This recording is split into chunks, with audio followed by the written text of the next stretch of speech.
Hello YouTube, welcome to Rurik's Hobby channel.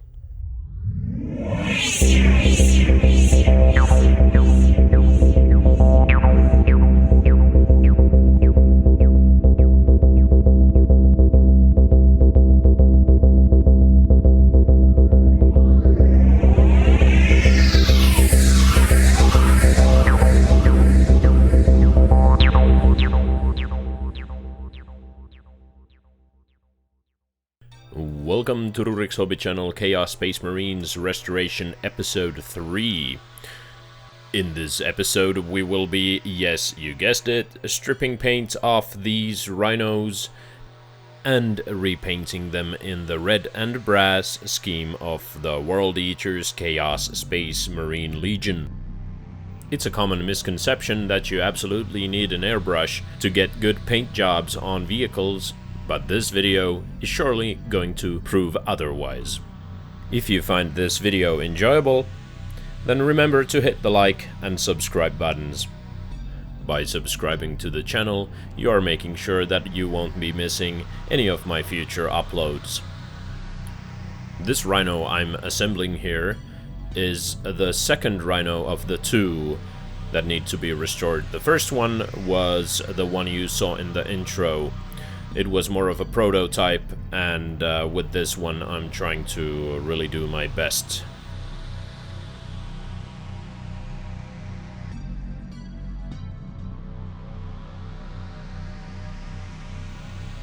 The brazen mud flaps or fenders that you saw on the first rhino were made out of cork with a process like the one shown here.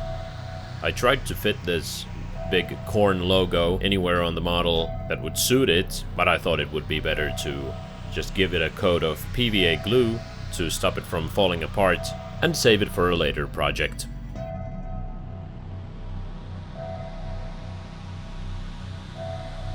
Since it would be really weird to have a Chaos Rhino in pristine condition without any battle experience, we are going to be adding some battle scarring to the model. We'll just take a hobby knife and try to figure out where impacts would be on the rhino, and then we'll be using a pin vise to drill in some bullet holes on the hull of the rhino.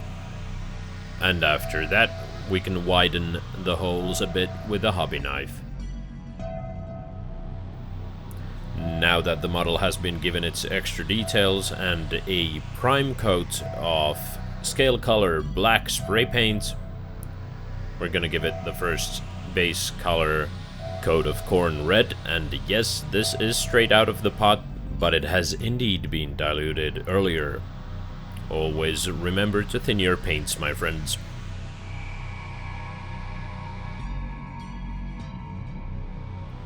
A few seconds with the hair dryer ensures that the model is ready for the null oil.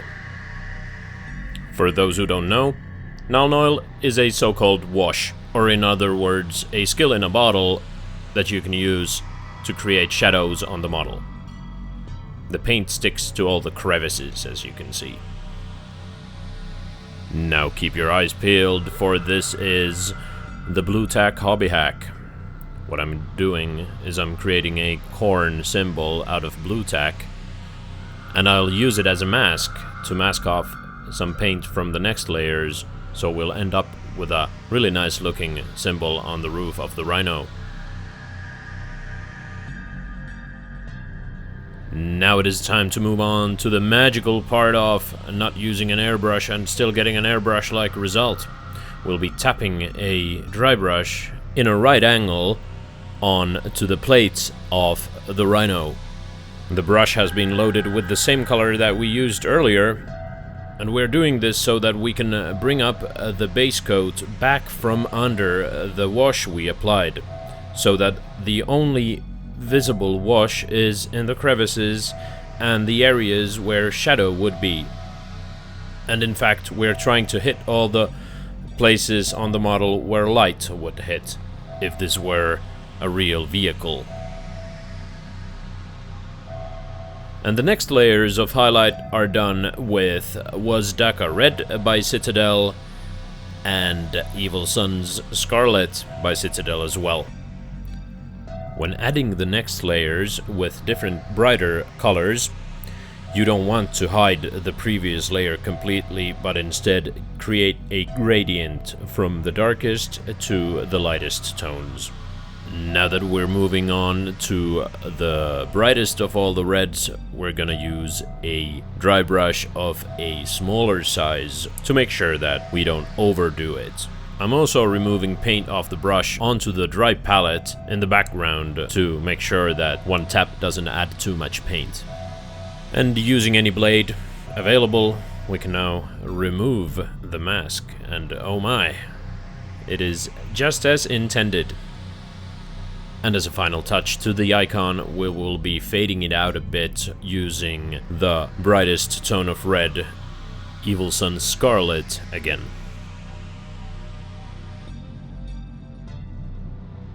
And the model is starting to look pretty good.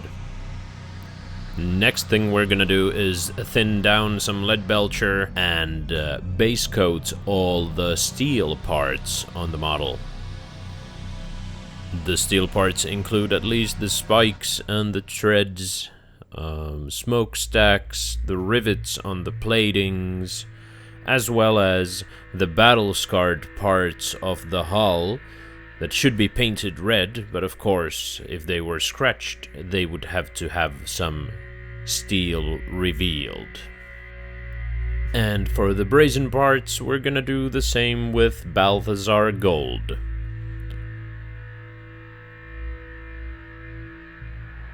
The brazen details are quite scarce on this model, so I decided to brazen up the headlights of the Rhino as well.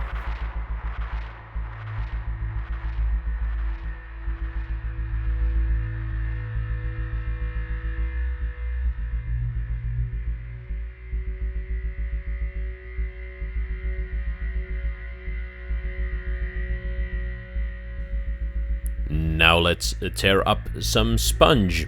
We're going to use this as a funnily textured brush to get some paint chipping done on the hull of the Rhino.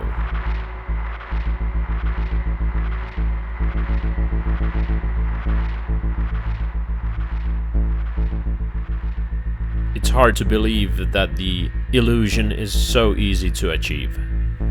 Just remember to keep the touch with the sponge very light and subtle. You can always add more, but it's much harder to remove the excess. Choosing where to place the wear and tear is quite simple. Just think, where would anything hit the vehicle during battle? The vehicle gets hit by small flying stones from the treads, or anything it collides with, or bullets, or just use your imagination. I'm sure you'll get it right.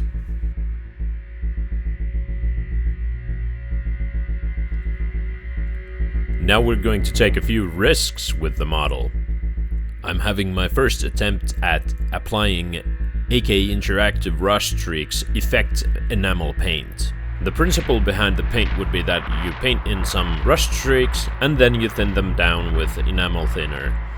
However, not having read the manual or watched any tutorials, I absolutely overdid the amount and ended up with something more of a complete enamel wash. Applying the rust effects was a lot of going back and forth between the paint and the enamel paint thinner. I'm using mostly brushes and makeup sponges to do the work here. And since this was quite a long process, I will be speeding up the footage to 300 times the normal speed.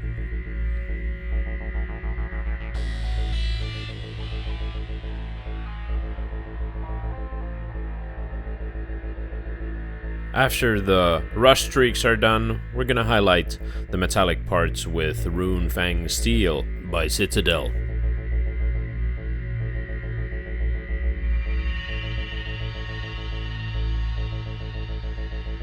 And to give the model a bit more contrast, we're going to highlight some non-rusty areas using a regular paintbrush.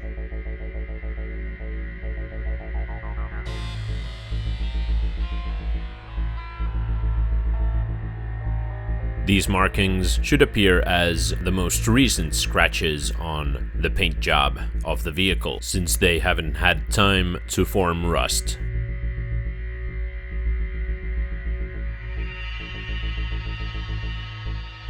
Now it's time to highlight the brazen parts with Sycorax Bronze by Citadel.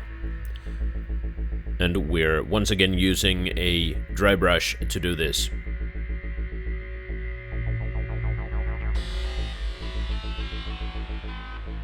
Now that the metallics have been highlighted, let's fill in all the missing details, such as the skulls and the driver's skin. The driver's skin is done with Vallejo medium flesh tone and basic skin tone. The process for the skin and the skulls both include a wash with Agrax Earthshade before the final highlights. And to make the Havoc missiles a bit more intimidating, we're gonna add some bright Vallejo deep red paint on the warheads.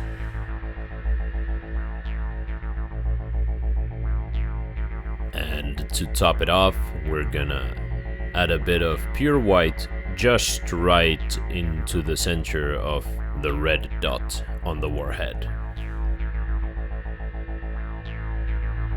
And same for the smoke grenade launchers.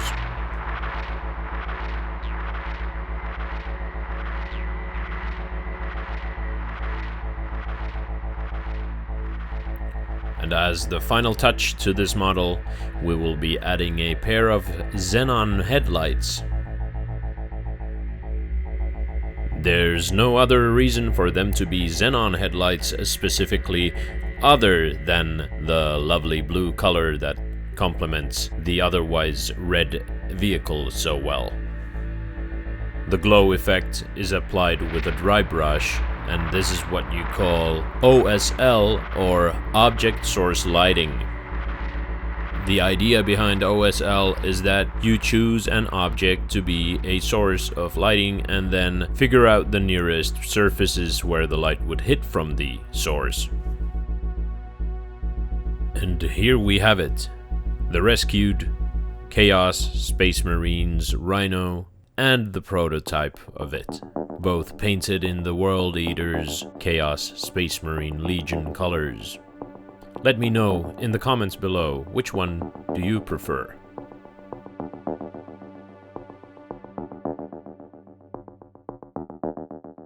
This is Rurik's Hobby Channel. I'm Rurik, and I thank you for joining me in another Chaos Space Marines restoration project. If you at any point enjoyed this video, make sure to give it the thumbs up and click the subscribe button for more content like this.